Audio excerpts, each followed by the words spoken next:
Hi, my name is Jackie Barazin, and this is my quilt, Our God Reigns. This quilt actually started about a year ago on a road trip with my husband across country. And as I was reading about the cross at the crossroads in a magazine, I looked up and over the next hill, I saw a cross coming up over the hill. I was pretty impressed. Took a picture and I pasted it in my journal. So I would like you to look at this quilt square right down here. And here's a little bit how the cross just came out, just kind of huge, off in the distance. And this cross can be seen in Illinois at the crossroads. After I put this cross in my journal and documented where I saw it, I started seeing crosses everywhere I went. I've not chased after ideas for this quilt. This quilt and its ideas have actually been chasing after me. A while after that, I was at a polka service at a church in Milwaukee. Had this wonderful, wonderful arch ceiling, and in between the cathedral windows there were bands of floral flowers going across. And at the end of each peak, before the windows came down, there was what looked like a shield with a cross on it. That would be this square here. I love the medieval look to that. This quilt is kind of like a journey, and I'm inviting you to come along with me. Think of it kind of like a mystery quilt or a treasure hunt. Use my ideas or your own, and I will be updating this quilt every time I get a square done or I start on to the next square. These squares are not all done. They're up against what some of you would have like a flannel board. I've used a sheet and I've just put my squares on the sheet. I will be doing different kinds of stashing with the quilt, so each one will be different. These squares will probably not remain where they are, but as the message is, Our God Reigns, I put that on top.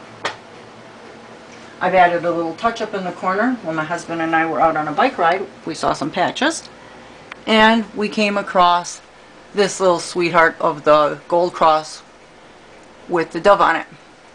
Perfect for my quilt. I'd like to point out something else about this square.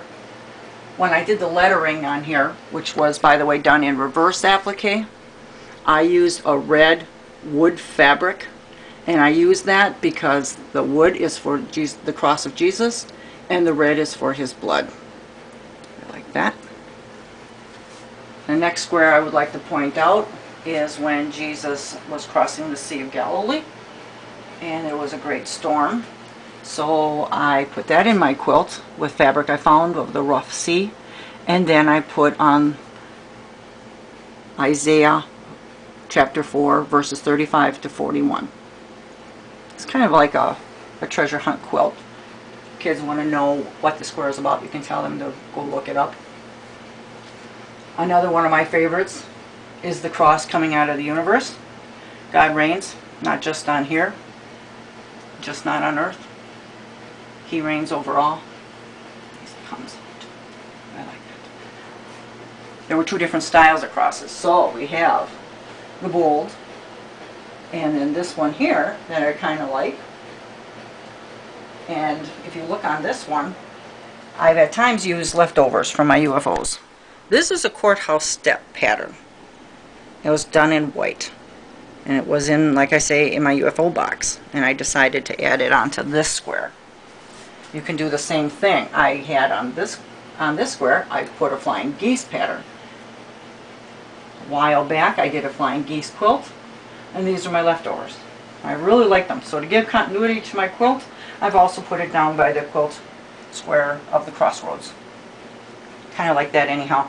Geese go through the sky, so do my squares, my triangle geese.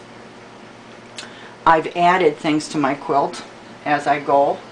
Good reminders, like every moment holds a gift, and have faith, expect miracles.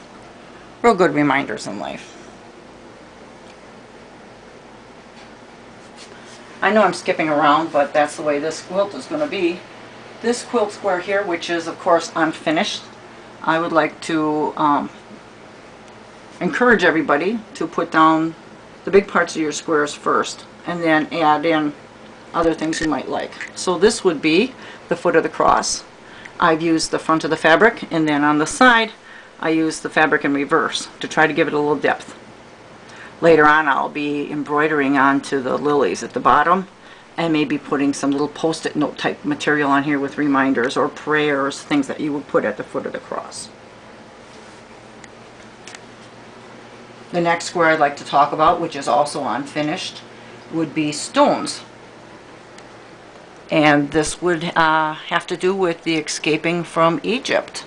And when God parted the seas and everybody went to the other side, the 12 tribes of Egypt were told to take a large rock from the seabed and carry it across the river. And this would be what you would call a touchstone. And when people would come and say, why are all these stones piled up there, then they would be able to tell them of what had happened. Another square, I've just finished this one, or at least I think this one's finished. It's inside of a cathedral. It shows Gabriel kneeling. Here's my cross again. This was a real good chance to use some nice sky fabric in the background. I've used a marbling for on the marble floor of the church. And I've left a little space up at the top of the quilt square so that I can write something in. Maybe a Bible verse or part of a prayer, something like that.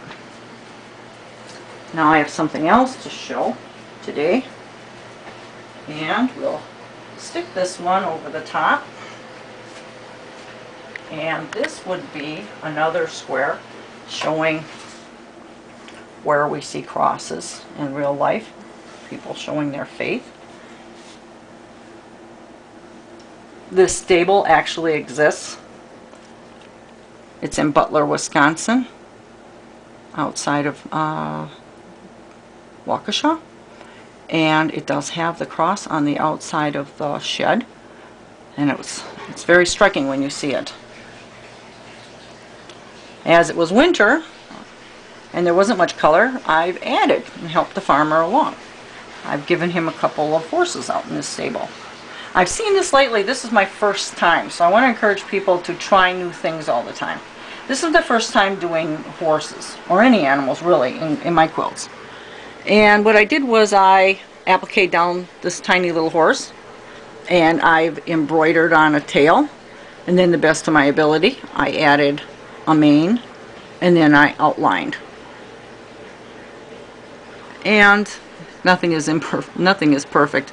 Here's my little horse, who looks like he's going to maybe fall down backwards, but he does exist with his tiny tail and his tiny mane.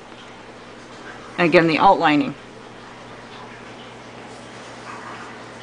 Flowers I pulled out of another reference book. And these aren't done either. I just might add another flower in here, I'm not sure. And of course, the real site of the stable doesn't have a mountain in the back or a high hill, but I love them. So this is something that you might want to think about. Where do you see symbols that speak to you in your world?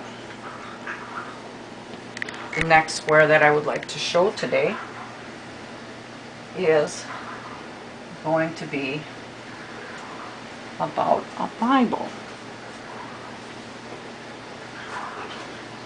And here she is.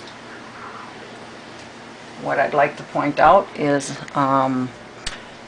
because I wanted to use the more velvety, rich looking fabric, that I marked down my lines with a yellow pencil that's washable.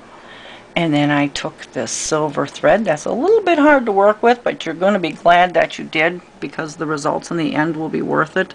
This one just keeps trying to come apart, and I just keep kind of like wetting it down. And I've done a back stitch. So this whole area, everything that you see, including the little vine and all the writing that says Holy Bible, will all be done in this beautiful silver. And when I'm done, then I will fold that over and applique it down onto a main fabric square.